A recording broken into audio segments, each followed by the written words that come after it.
Fandoms Anonymous. Good morning, everybody. Welcome to another episode of Fandom Talk. We are back.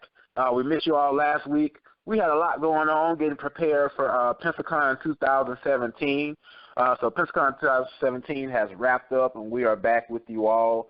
And this movie scene, this is getting cranked up for the year 2017. We started February. Well, in this month with Lego Batman, but next week we're starting to get cranked up with these movies. So joining me this morning, as always, are my two favorite panelists, my man Kevin Garlington. What's going on, Kevin? Hey, good morning. What's up, y'all? And my man from Be Terrible Productions, Jeremy Branch. What's going on, Jeremy? Happy to be here. Like you said, it kind of missed you guys last week. If I sound like crap on this episode, I got a little bit of a sore throat, so y'all bear with me. But, yeah, like you said, we're about to kick off into summer season, and I'm excited.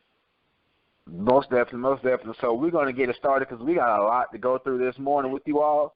So let's get started with Logan. Logan is coming out March 3rd, next Friday. So how do you all feel about Logan? Jeremy, what's your take on Logan so far? Have you heard any recent reviews or anything from anybody in regards to Logan? I've been watching Rotten Tomatoes like a hawk, man, waiting for the first reviews to come out, and critics seem to be liking it pretty good.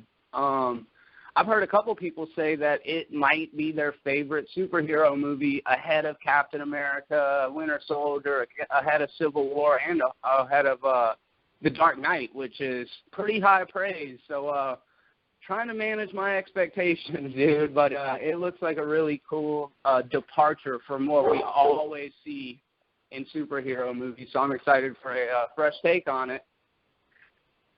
Most definitely. Kevin, what's your take on Logan coming up? You know, I'm one of those people that I don't let Fox get me excited for a movie. But after seeing Deadpool and after seeing some of the reviews online from people that I follow who are movie critics, this thing seems like it's going to be phenomenal. I'm excited to see it. I'm glad that they are letting that team over there finally just kind of get their hands on Wolverine and give us the movie I think we all deserve. So I'm looking forward to it. The only reservation I have about Logan is the box office. And I say that not because it's rated R. Like, Deadpool is proven you can take a rated R movie, and if it's done right, people are going to see it. This summer movie season is so packed with movies that the week after, you know, we've got other movies coming out that I know we're going to discuss later, so I won't go into too much detail. But I'm just kind of concerned for the box office because the movie doesn't have any room to breathe. But for the movie itself, I think it's going to be great. I just want them to make enough money so people can see that this Wolverine character is somebody who needs to be around, and he should be here to stay, even though Hugh Jackman says he's retiring.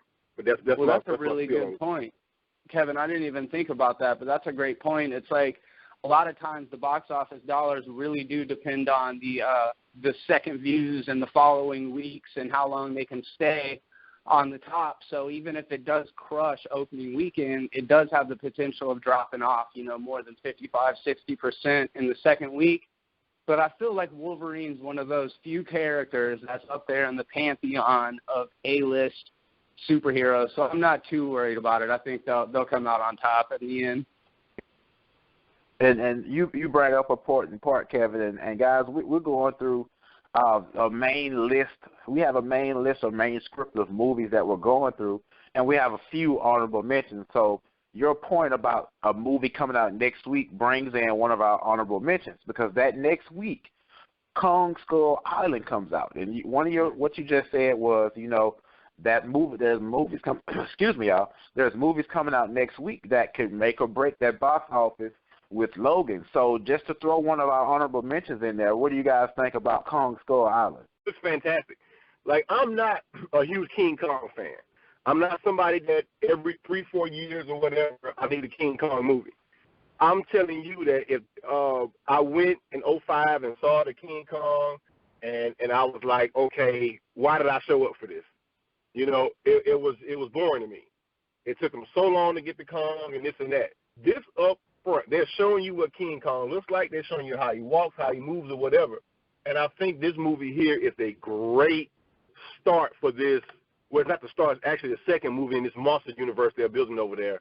And for those that didn't know, this movie will connect with the Godzilla movie that came out 2 years ago at this point right now. So they connect. It's not in the same timeline, but John Goodman's character works for a company called Monarch that was heavily featured in the Godzilla movie. So this is going to connect, and that we already know, they've already come out and said they're building a cinematic universe, and at some point we're going to get King Kong versus Godzilla. So this is the second piece in that step. So I'm looking forward to it. I think the trailers look great, and I'm going to go see it. Yeah, awesome. absolutely. Jerry, I echo a lot of what you were saying, Kevin. Other than, I wasn't a huge fan of Peter Jackson's King Kong. I think that was the first phase in Peter Jackson just getting so high on the smell of his own crap that nobody checked him. You know what I mean? Right. He was able to make a 10-hour movie or however long that shit was. But I love the 2014 Godzilla. I'm certainly not in the majority. I know a lot of people had problems with it. Talk about taking a while to show the star of the movie. Godzilla didn't even show up till 45 minutes in. And I kind of feel like King Kong is the answer to that. Like you said, they put him out front and center in the trailer. I think the movie's going to feature him heavily. And I am one of those guys. I had the whole box set of Godzilla growing up. I love King Kong versus Godzilla. And just in general, I love kaiju movies. So I'm excited about seeing these giant monsters just wreck shop inside a city somewhere. Most definitely. So we're moving on down the list. So right now we're at March 24th with Mighty Morphin Power Rangers, the movie. And if you guys know me, you know Power Rangers is my thing. I'm totally excited about this movie. I can't wait for this movie. I keep reveling in the fact that I have to use the main word that connotates with this. It is a reboot. There, of course, me being a Power Ranger purist, there are some things that I see that are not the same, but I'm okay with it because I realize that this is a reboot, and I'm grateful that Hollywood is deciding to do a movie about it regardless. So that's why I stand with it. Even though there are some things that are not the same as, back from the 90s, that's fine because we didn't have to get this movie at all. We wouldn't be having this conversation at all. So what do you guys think about Power Rangers? Jeremy, what's your take on it? So I kind of missed the boat on Power Rangers. It came out at a phase where I didn't really like anything. I was watching the X-Men cartoon, but not a lot of the other stuff that came on Fox in the morning. And I don't know. I'm a little on the fence about this movie. There are a couple things that I kind of agree that some things work out. Like I like the suits, but I'm not wild about the design of Goldar. I wish they would have updated that classic, blue lion face creature from the original and just kind of updated that look. But I think the Zords look awesome, and I'm down to see big, giant robots fighting monsters. I love Pacific Rim, so it could be fun. If the first reviews come in, and this is just to be honest, but if the first reviews come in and like 20% of critics liked it, it's going to really probably dictate on whether or not I end up going to see it. But if the first reviews come in and it seems like even half of the critics like it, I could get on board with that. Most definitely. Kevin, what's your take on Rangers? I'm not a Power Rangers fan, and you know that. However, I respect the fact that if they're going to do this, you got to do it right, and you got to put the right budget in place and do all the right things.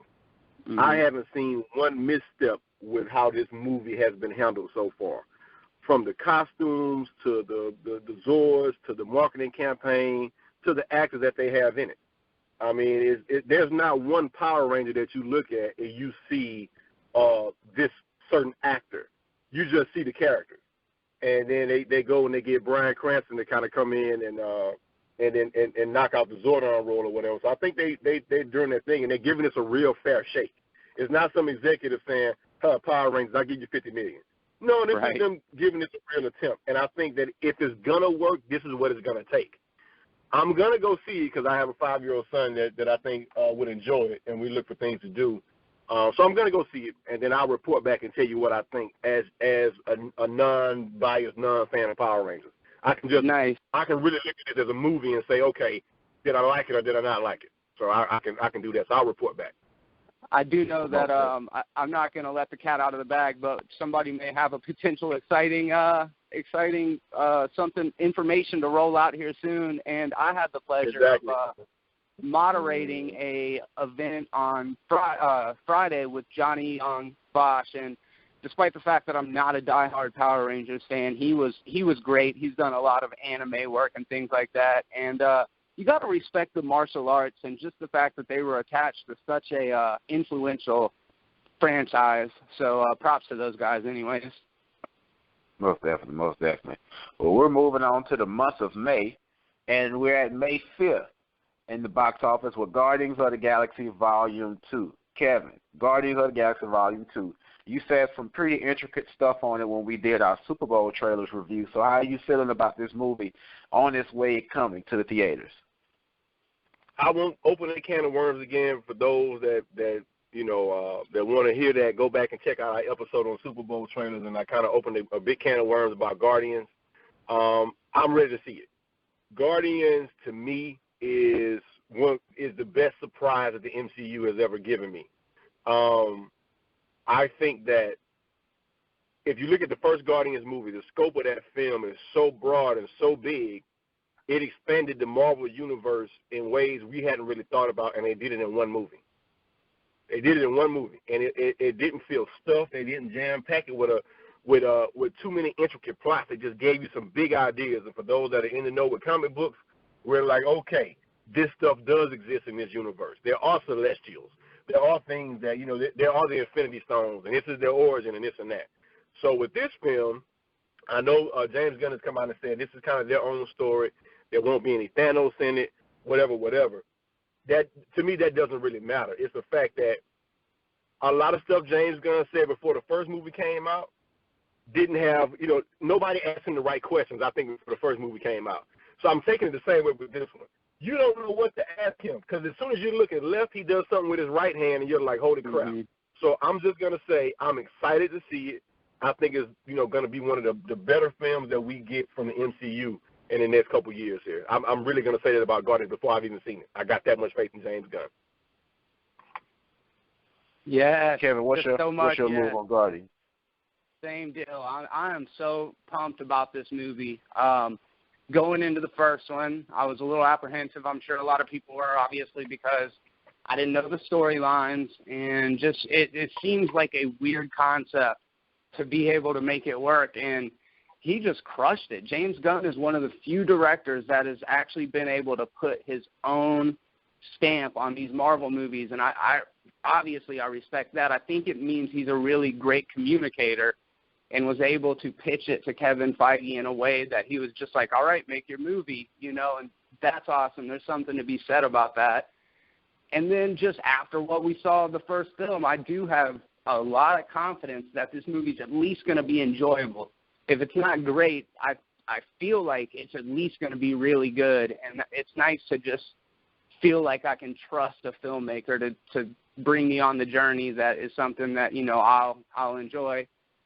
And then Kevin, when you brought up the fact that Gunn said that Thanos may not be in the film, it doesn't concern me in a way that I think it's going to affect my experience of the film, but it's interesting as they push even closer to Infinity War that Thanos is still just chilling back in the cut waiting for, I don't know what he's waiting for, but I would figure after the role in the first Guardians movie that we'd at least get a scene of him.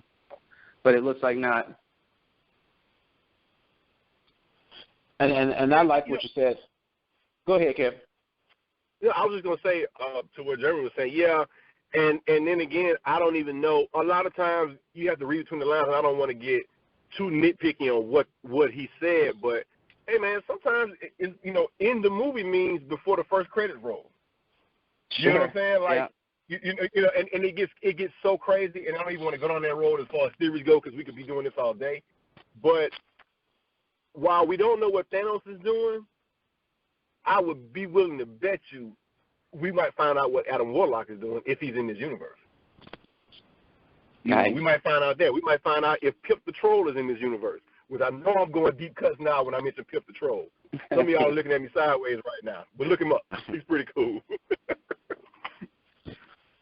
Most definitely, most definitely. Like you said, I like the fact that they're trying to make this a contained movie and not trying to force Thanos down your throat.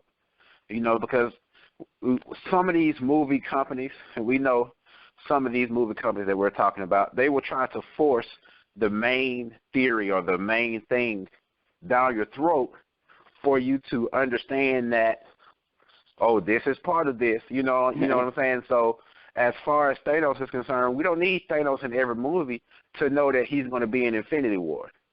I believe these movies can stand alone on their own, and then if Thanos is needed or if it's a part of the storyline, then go forth with it. I even saw a comment the other day where somebody was upset that Nick Fury wasn't in Black Panther. Well, just because Nick Fury is black doesn't mean he has to be in Black Panther. Right. If he's not part of the storyline, then there's no need to throw him in there. That means you got to pay Sam Jackson money because he's going to get paid regardless. But, you don't have to throw him in the movie just to, get that feel. But speaking of that, I saw that. Jeremy, what do you think about Nick Fury not being in Black Panther? Man, honestly, you bring up a good point. All I can do is really put a button on that and just say, good point. You don't need to cram Thanos into a Guardians movie just because he's a galactic character or whatever, and you really don't need to shoehorn Nick Fury in every single movie. We know it's Marvel by now. So as much as I love Sam Jackson, as much as I'd love to see him in just as much work as that dude wants to be in, he's not hurting for the paycheck. It's not going to make or break Sam Jackson. The dude's doing all right. So if he just wants to chill back on this one, I do feel like you don't have to shoehorn him in there because he's black. You don't have to feel like they've done really good about the casting and everything this time. It's going to be representative of Wakanda, and I think that that's a really solid step forward, even if, Sam Jackson's not in the movie. Most definitely. But now we're moving on to... Go ahead, Let me respond to that because Sam Jackson is kind of fueling a little bit of this. I don't know if you guys saw his comment. He's saying, he's like, look, how in the hell, this is comments, how in the hell do we have like Marvel's first black superhero and Nick Fury doesn't know him? It's a classic Sam Jackson comment, and it made me laugh. But I'll say this: the minute you take Nick Fury away from S.H.I.E.L.D. and you have him working on something else, it does not mean because he's not part of this Black Panther movie that he isn't doing something important or he has a piece of the storyline that comes back later, which we might find even better.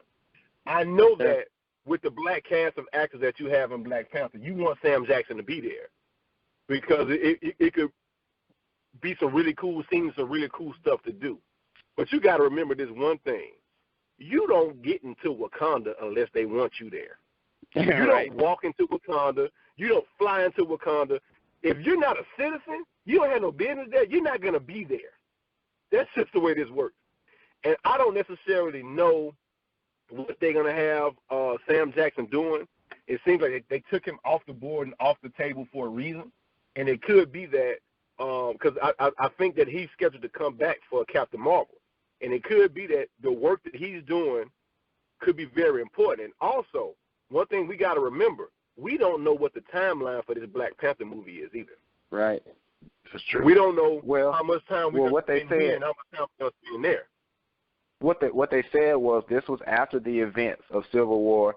He's returning now to be king.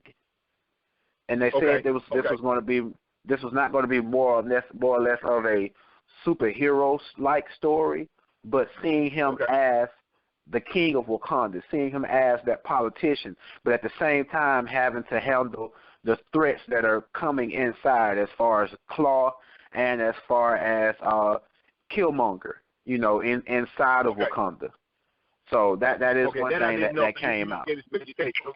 Good. I'm just giving you some education that I didn't know. Because I was kind of confused, and I'm like, well, if this movie takes place, or if it's half of this time and half of this time, we may already know where he's at. So that's fine. Like I'm with you guys. I agree wholeheartedly with what you guys said, and I don't want to belabor the point. I just wanted to bring it up that Sam Jackson is kind of fueling some of this stuff that's going on online with his comments. Sure. But you're right. He doesn't have to be there. But also, too, Marvel has made it very clear Sam Jackson is not the through line for these movies. He's not the C-3PO or R2-D2 of the MCU. Right. He's not. He's not. And you have to ask yourself this question. People complain about Hawkeye and Black Widow all the time, being the only humans there, and how do they keep surviving? Sam Jackson and Nick Fury, I can see how we would be like, all right, you ain't going to keep making it out of these situations, man. Somebody got to die. So I'm okay with them kind of holding him back a little bit. Right. Well, definitely. So now, guys, we're moving on to the month of June. And kicking off June is the one and only Wonder Woman on June 2nd. So I personally feel like Wonder Woman will be a good movie. I was listening to a few things, and they said Wonder Woman has that same feel as that first Captain America movie. You know, with that what's the phrase you use all the time, Jeremy? I can't even. It's on the tip of my tongue. There you go. Period piece.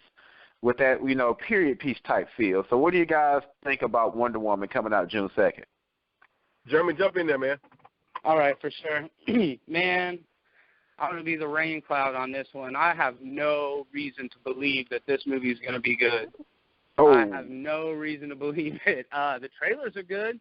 The Suicide Squad trailers were fantastic.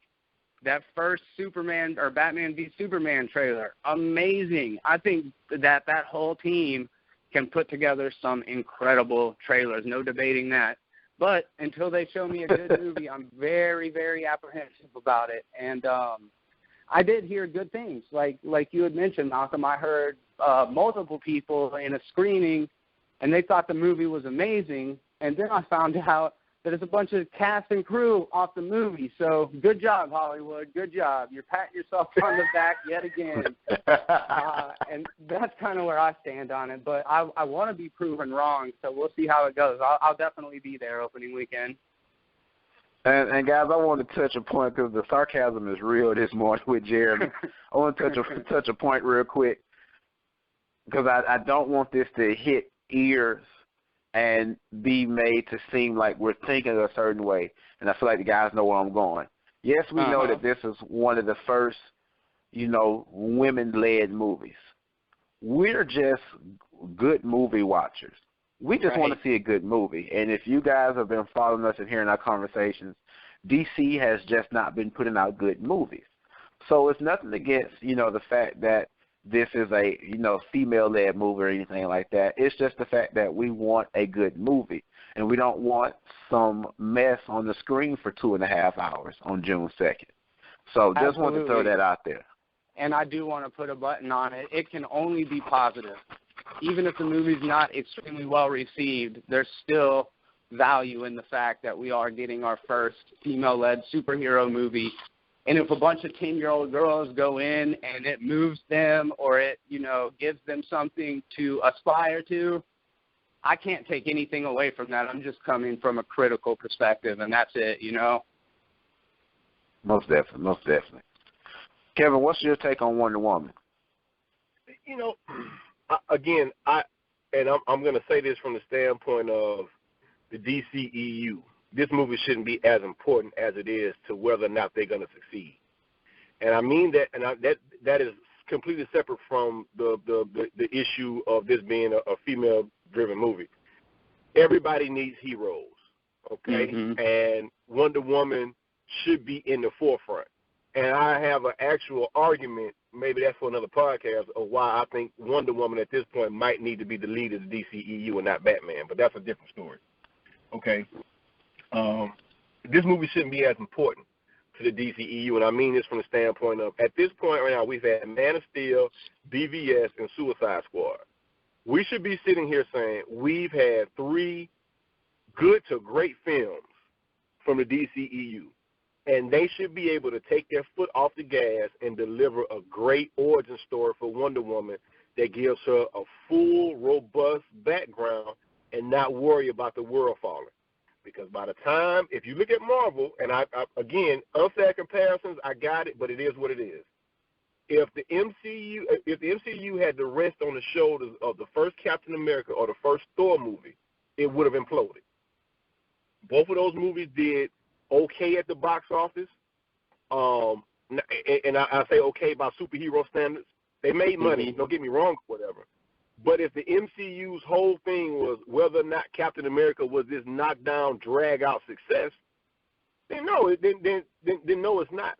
And I think it's unfair the position that Patty Jenkins and Gal Gadot have been put in by the movies that have come out before this. This should be their breathing room to say, okay, y'all, we gave y'all a whole lot. Let me show you where she comes from. Wonder Woman at this point in the DCEU is the only hero who knows what is going on. She is the only person who will have come in contact with a mother box or anybody from anywhere else at this point because she's lived so long. Now, we haven't met Aquaman and know his whole story yet, so I'm just saying that we know. And this should be an easy slam dunk. This should be, hey, she's a great superhero. She's phenomenal. We beat Marvel to the punch or Fox to the punch with a female-led movie. This, that, and the third. And we're all sitting here biting our nails saying, if they don't get this right, this cinematic universe is crap. Yeah. You know? And I just don't think, as a studio executive, I would want to put the future of my universe on a period piece. I'm sorry. That's a really good point. Yeah, and that's a separate point for whether this movie will be good or not. I just wanted to put that out there because everybody wants to compare Marvel and DC, and I do it all the time. I mean, it's just natural to do so. But I think the thing that people tend to forget is by this point in Marvel's Rolodex or whatever, they didn't have all the hits out, but they had Iron Man. They had a solid hit right there, and they had something that across the board people could sink their teeth into. So with this film, I'm with Jeremy. I just don't know if they have the ability to deliver a good film. I'm really scratching my head at this point. I hope it's phenomenal. I hope I go in there and I'm blown away. I'm pulling for them. I really am because I want them to be another game in town. Marvel shouldn't be the only game. And Malcolm, you said something earlier about Thanos and people not having to be in every movie or whatever. And you're right. We just want a good story and whatnot. But I do think Marvel has gotten a little long in the tooth telling this story. It's about time Thanos got up and did something. We're almost 15 movies in. Mm-hmm. You know?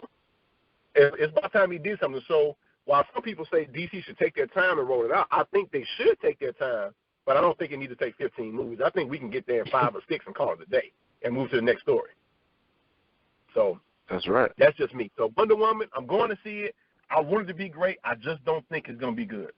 Next time we're going to move to June 16th, a movie I'm really anticipating that's not getting a lot of buzz, but the sequel to Kingsman, sequel to the first Kingsman movie, Kingsman: The Golden Circle.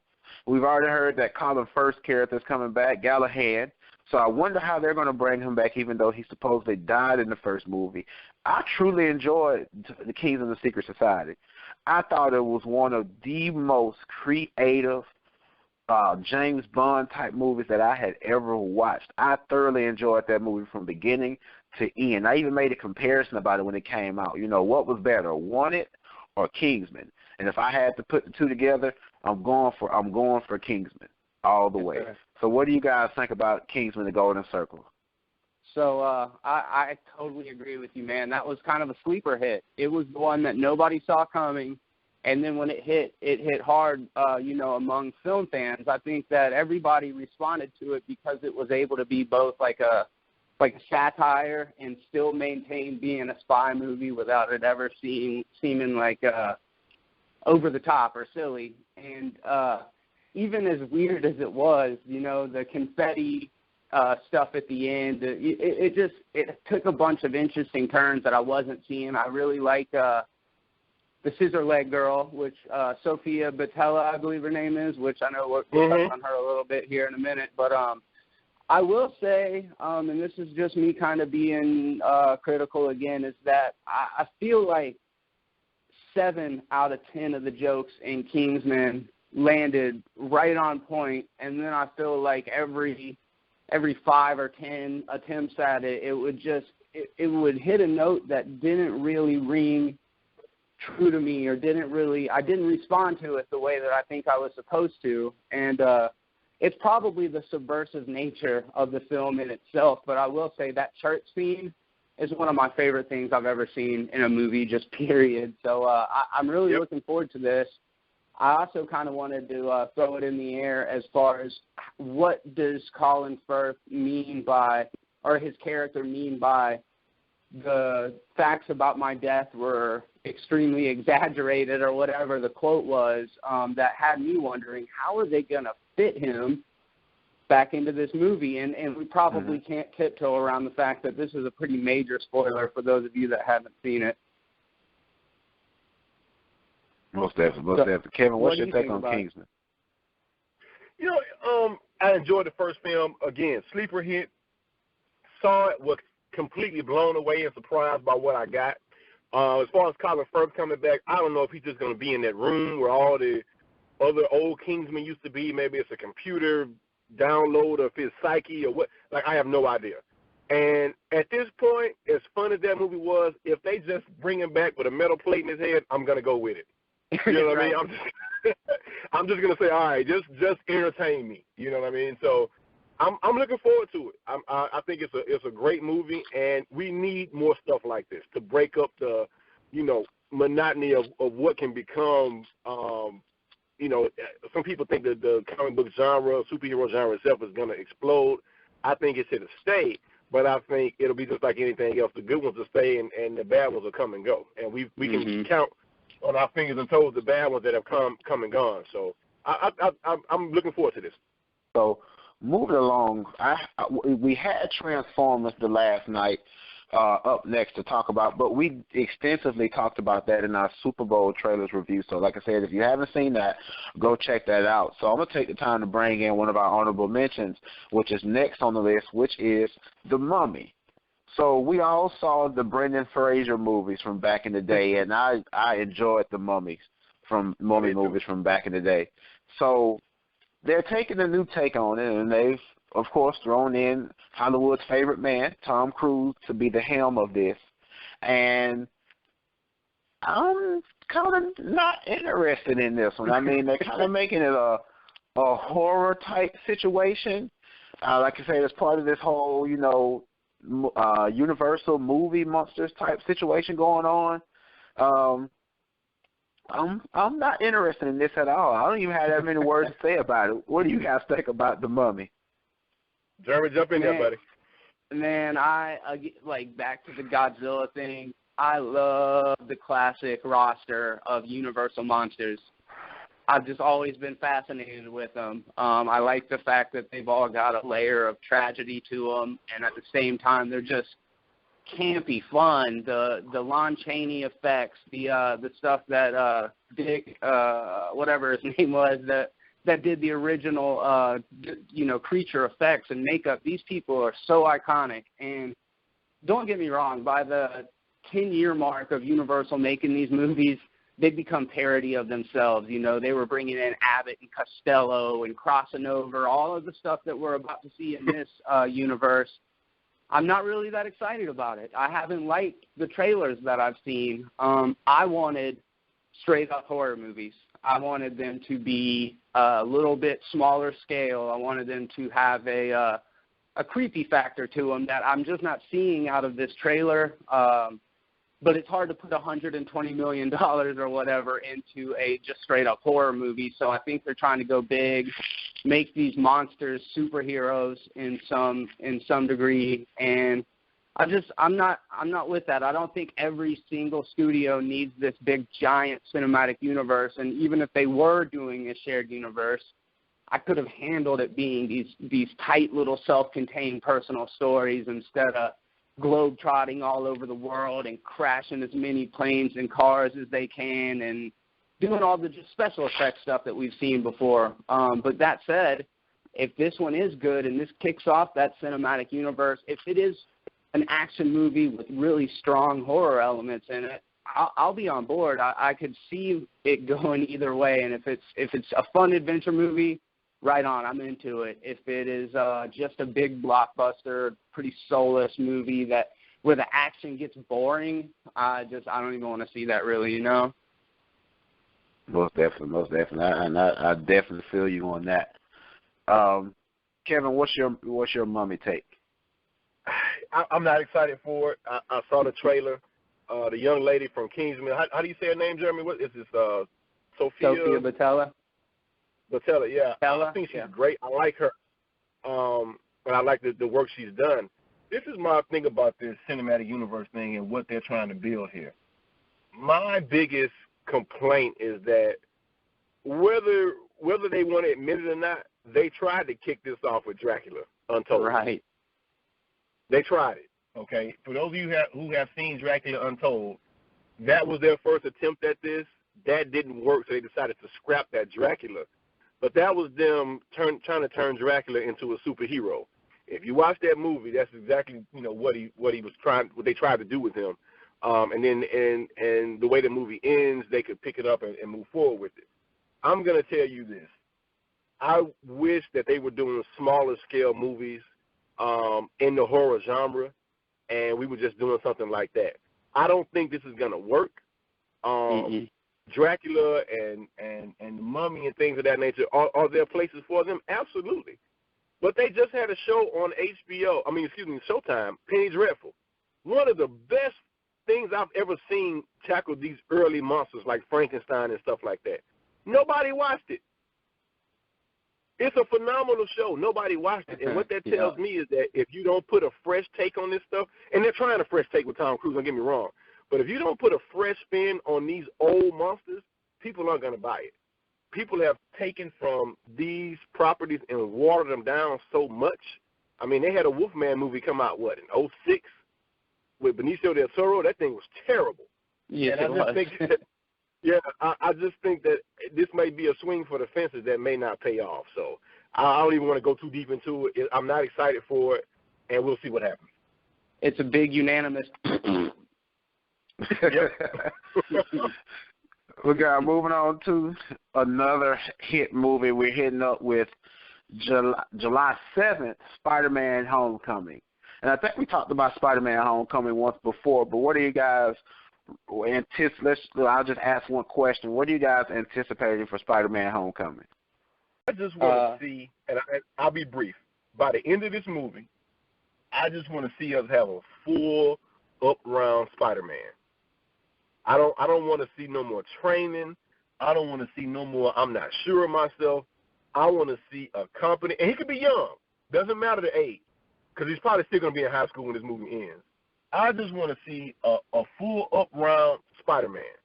I'm kind of sick of the whole I'm in training, I'm not my full-on self or whatever. I want to just see a competent Spider-Man. Yeah, Go ahead. I'm sorry. Well, I hate you say it, but I feel like he's kind of sure about himself already. I mean, I got that from looking at Civil War. He didn't hesitate when he came to fight everybody else. Tony Stark told him he had a mission. His whole thing was, I got to impress Mr. Stark, and he delivered. I mean, he took down the Winter Soldier and Falcon by himself. Yes. So yeah, but could Malcolm, Tobey Maguire? That I'm getting at though is that as a Spider-Man fan, that Spider-Man, and he did great on the battlefield. I want to be clear. I agree with you on his fighting or whatever. The first trailer you see for Spider-Man Homecoming, you see him fighting those guys that are robbing that bank with their Avengers mask or whatever. That is Spider-Man. Mm-hmm. All right. That is the quippy, funny, very fast Spider-Man that I'm used to. And I'm just saying, by the end of this movie, I want him to be that guy when he's in the suit. The Spider-Man that you see in Spider-Man Homecoming was a kid that's been doing this for 6 months who's kind of getting there. If you really notice, he didn't crack any jokes really doing that airport scene. He was funny, but not in the way Spider-Man is. And I appreciated that. Don't get me wrong. I wasn't looking for that in that movie. I'm just saying that if by the end of Homecoming, if you give me a full-up round Spider-Man, you can bring better villains to the party. Because at the point where you don't have a full-up round Spider-Man, you can't start talking about Kraven the Hunter. You can't start talking about Venom or Morbius or any of these guys that the thrill in seeing them is that Spider-Man is giving all he's got and they can take it. That's my point. Okay. Yeah, I can definitely see where both of you guys are coming from. Just to kind of deconstruct what I believe is essentially the spirit of Spider-Man to me is the duality between who he's able to be behind the mask, conflicting with who he's able to be in his normal everyday life. You know, he is still going through the adolescent issues that a teenager would in that transitional phase. And that scene in Civil War that I thought had, it was nuanced, and that was the conversation that he had with Tony in his bedroom when he was like, I've got all these new powers, but I didn't play sports then, so I can't do it now because, it's unfair. And those moments are what mean a lot to me as a Spider-Man fan, is to be able to identify with that and remember that time in my life. And I love the Tobey Maguire Spider-Man. It gave me the feels. I was at the right age to where it was the first time we'd seen him swinging from building to building, and it was mind-blowing, And then we get to Spider-Man 3, and we're all kind of jaded. It's like, yeah, we've seen this before. It's really just it seems like they're going through the motions at this point. And so I want them to bring it back to the heart. I want to be able to emotionally connect to this movie instead of just being like, oh, yeah, it was a cool-looking action movie. And that's what I'm the most excited for. We're going to move on to the month of November. We're almost at the end, guys. We want to thank you for joining us so far. We're everywhere. We're all over Facebook, Twitter, and Instagram. And, of course, you can find Kevin here on Facebook as well. And Jeremy, he's at Be Terrible Productions. You can find him on Facebook and YouTube as well. But we're moving to the month of November, November 3rd. So this will be a birthday movie for me because my birthday is November 1st. Thor Ragnarok is coming up November 3rd. So what is your take on Thor Ragnarok, guys? My most probably behind Guardians, probably the most anticipated movie of the year, and I'm saying that as a huge Spider-Man fan. I think this is the movie that I've been waiting on with the MCU, is to dig deeper into everything that's going on around Earth.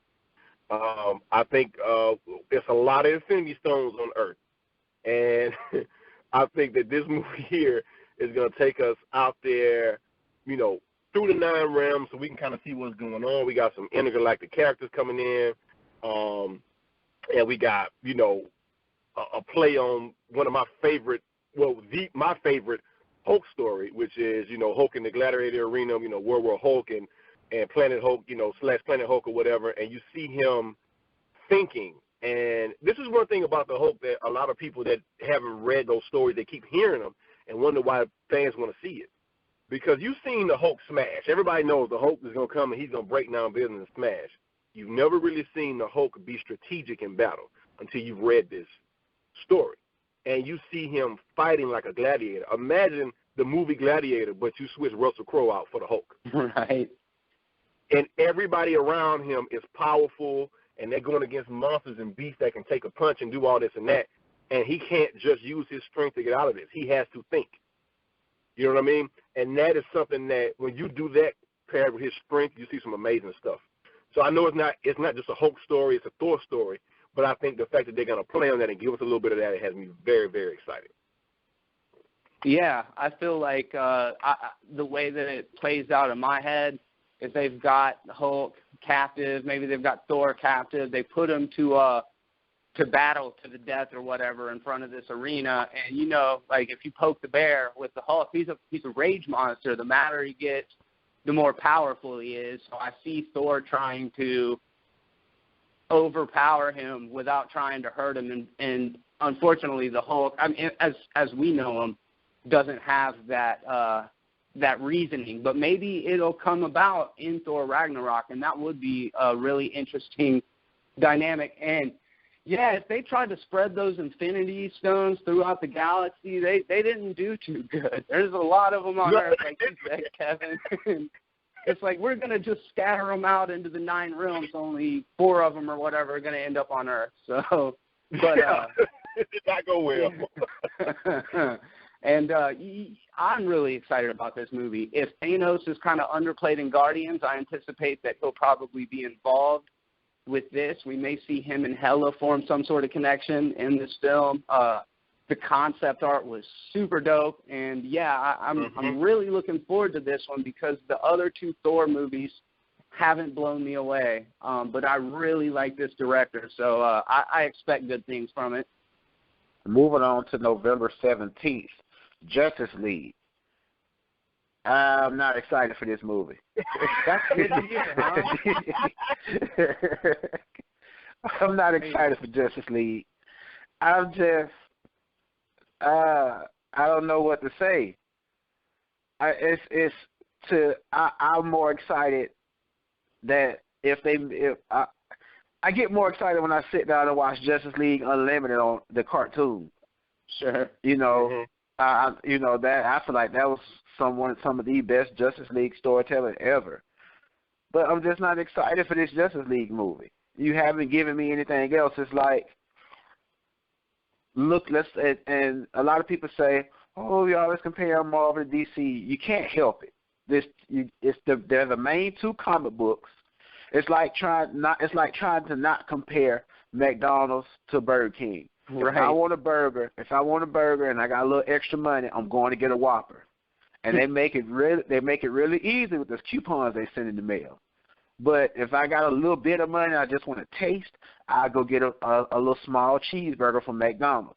But overall, I'm going to pick Burger King, and because they give you a full burger, and I'm getting meat and bread with DC, and I'm getting meat, lettuce, tomatoes, pickles, onions, mayonnaise, mustard, and a sesame seed bun at Marvel. So, can I just stop you for a second? This is the best metaphor for comic book movies I've heard in my life. I'm sorry, go ahead.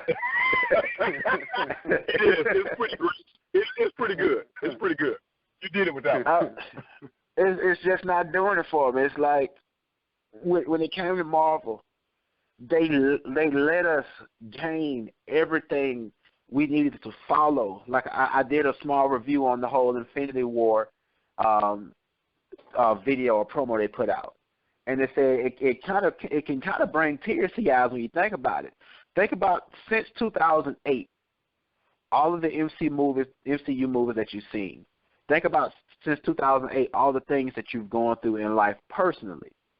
And these movies have intertwined between you and your personal life, and you followed them, and they've built, and they built, and they built, and they built all the way till we got Avengers. And they built us up Avengers. They are not building us up Justice League. It has not built up. It's just a movie that's coming out on a day. That's how I feel about it.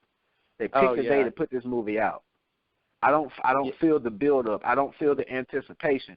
We anticipated Avengers. We anticipated Age of Ultron.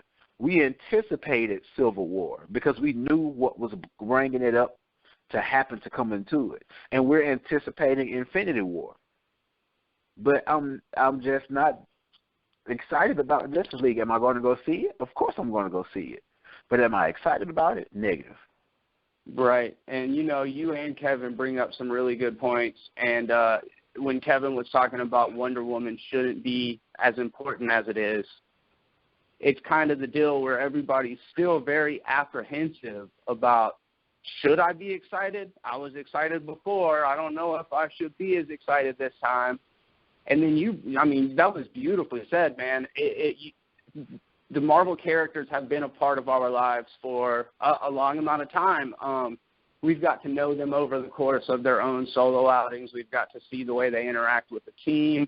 We understand who these characters are, and that is a huge benefit to when you do get, 68 characters in Infinity War, I believe is what I heard. Yeah. And they're not going to try to balance near that many in Justice League, but it feels a little cluttered. It feels like they reverse engineered it and just kind of didn't do. They wanted to do their own thing. If they would have done exactly what the other studios did, people would have knocked them for that. So they tried a slightly different approach, and unfortunately, it wasn't a tested model.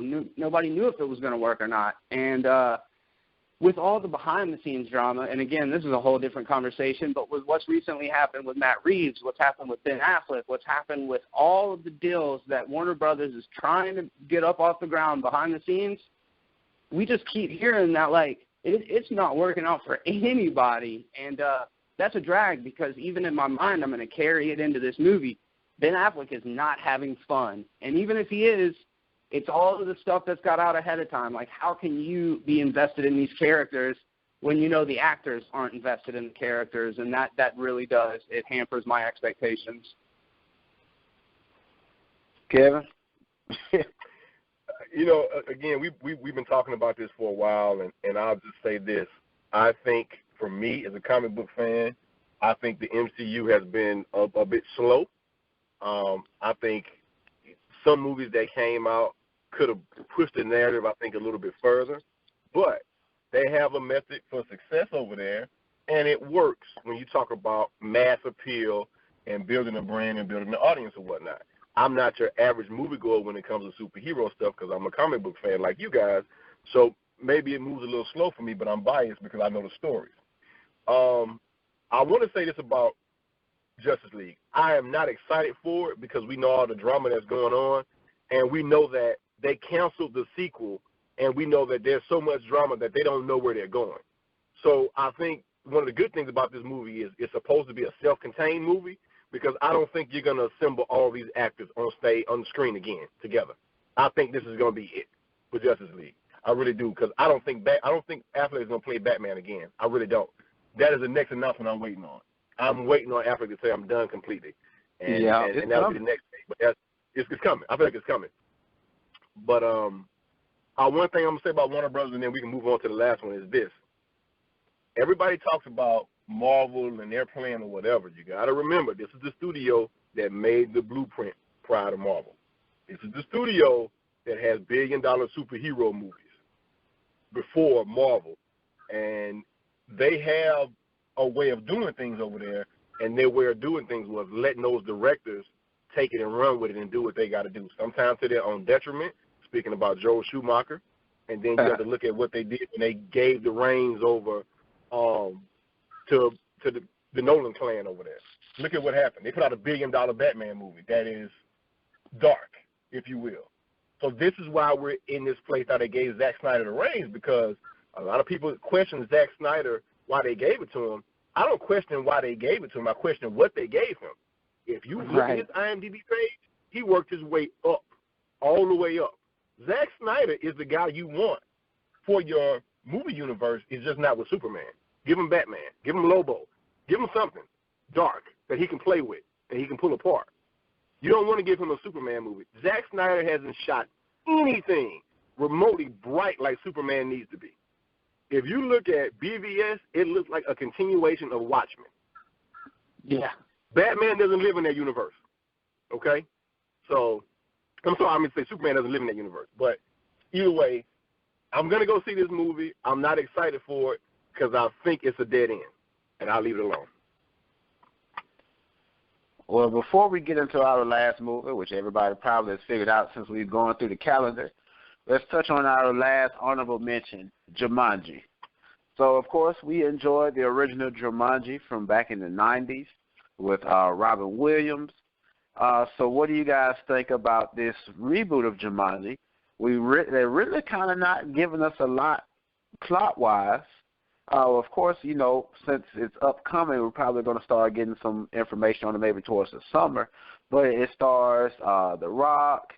If I'm not mistaken, Karen Gillian, who plays Nebula, is she in Jumanji, Jeremy?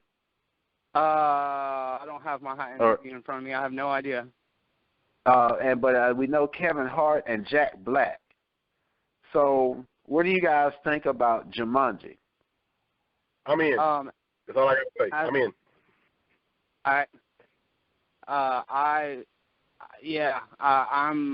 I'm so on the fence about it. Robin Williams is one of those guys, mad genius. You know, just everything that Robin Williams did became Robin Williams' thing. The genie in Aladdin. the character in Jumanji. I mean, people remember Hook positively because of Robin Williams, and I feel like he is going to be sorely missed. As likable as The Rock is, as sometimes likable as Jack Black is, I don't think either of those guys have the depth and the range and even the comic chops of a Robin Williams, and that's something that it's going to be a tough pill to swallow. I know a lot of people are like, we lost a lot of celebrities in 2016, and yeah, I mean, Prince was an icon, David Bowie, an icon, and there were a lot of other, significant losses that we had in 2016, but none of them really affected me in the same way that Robin Williams did. And I think a lot of the reason is because people see comics as, funny, positive guys, and, he definitely had demons and he had struggles, and I think that was kind of what gave him, the glow that he had and his presence. So, not to get all sidetracked on the downer note, but I love the cast. If Karen Gillan is indeed in it, then that's great. She's usually really likable in everything she's in. But, the concept is good. The cast of the original is really going to be hard to replace. But I'm curious. It could be a lot of fun. And The Rock, franchise Viagra, like we've said before. So he'll bring what he brings to movies, and people typically like that. So that's good with me, Kevin, what's with you and Jumanji? I'm in. Like I said, that's all I got, man. I'm in. I had a lot of fun with the first one, and I have a 5-year-old son, so he'll probably love this. So I'm in. There you go. Most definitely. So we guys going to touch on our last thing before we get on out of here. Of course, you already know December brings us Star Wars Episode 8, The Last Jedi, on the 15th of December, mid-December, headed towards Christmas. So I'm going to start with Kevin first. He's the Star Wars man over here. What do you got? What do you think about Star Wars The Last Jedi? I'm excited for it. Force Awakens planted a whole lot of seeds, and there's a lot to go through and a lot to decipher. And I'm going to say this.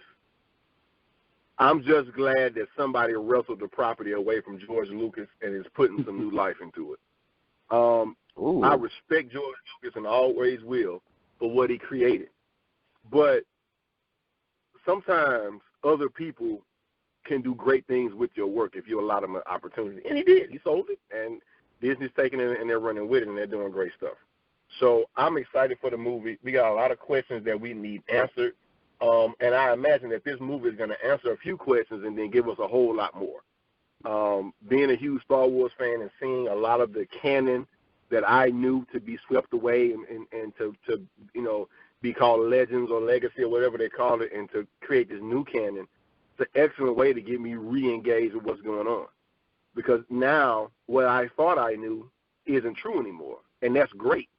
Because now I can walk into these movies on a clean slate to say, wow, okay, I know that this, and this happened, but that's not true anymore. Now I can go in and say, wow, let me sit in this seat and be entertained and be wild by these people. So I think it's great. It's going to shatter box office records. It's going to be crazy because everybody wants to know who is Rey's parents. Okay, is she a Kenobi? Is she a Skywalker? Is she, Palpatine's clone? Is she this? It's all kind of theories online we won't go into.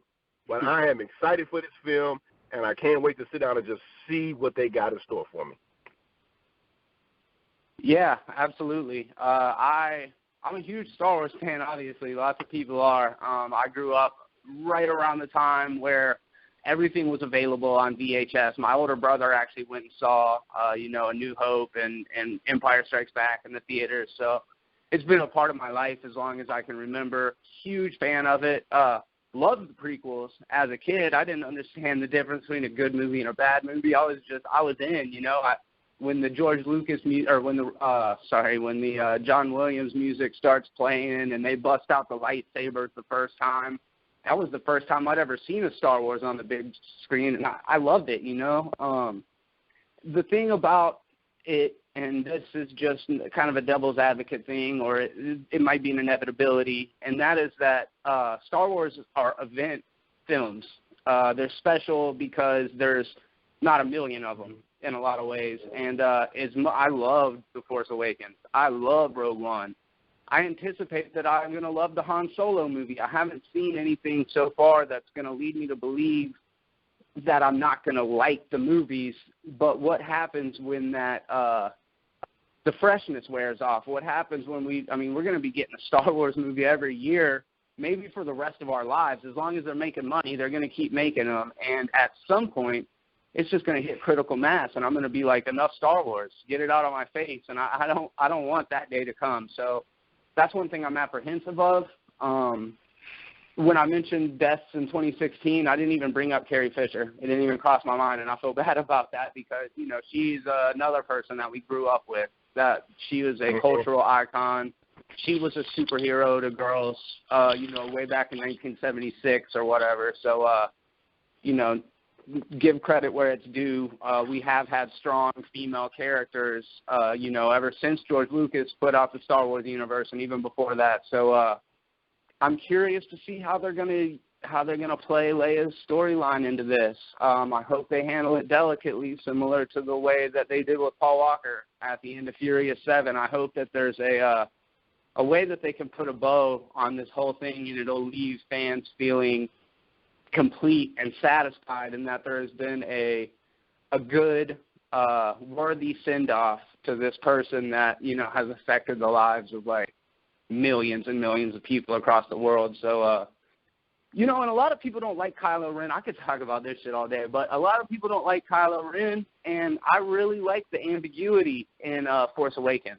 I like that we saw the good struggling with the dark side. I like the fact that we see this, the dark side worshiping Kylo Ren struggle with the light side of the Force. I think that it's the shades of gray that brought Star Wars from just being a very easy, epic, almost a kid's movie, to now it's dealing with themes that humanize all sides. We've seen the Empire in a new light when you start to see the stormtroopers are real people, and Finn's fear of going to battle in the very beginning, it just is like, wow, I've never thought about it from this side of the picture.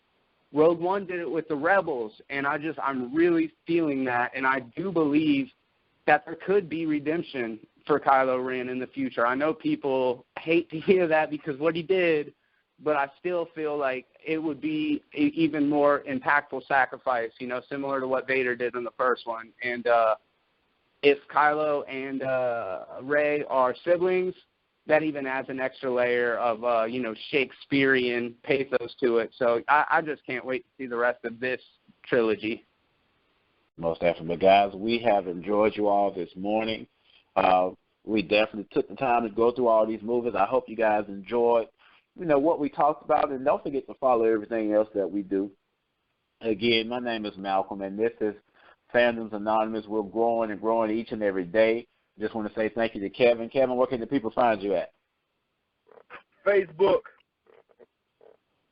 All day, every day. I want to say thank you to Jeremy from Be Terrible Productions. Jeremy, where can the people find Be Terrible Productions? You can find me on Facebook at Be Terrible Productions. You can go to BeTerrible.com, and you can check me out at Jeremy Be Terrible over on Twitter. Thanks for having me, guys. This is one of my favorite parts of the week, to sit and talk movies, so I look forward to next time. Most definitely, guys. We do appreciate you all for hanging out with us this morning. If there isn't anything else, thanks for watching. Thanks for listening. And comment. If you guys want something to say, if you guys want to hear us talk about something, let us know. We'll see if we can fit it in our schedule. We'll be glad to. So, guys, have a good one. Have a great Wednesday.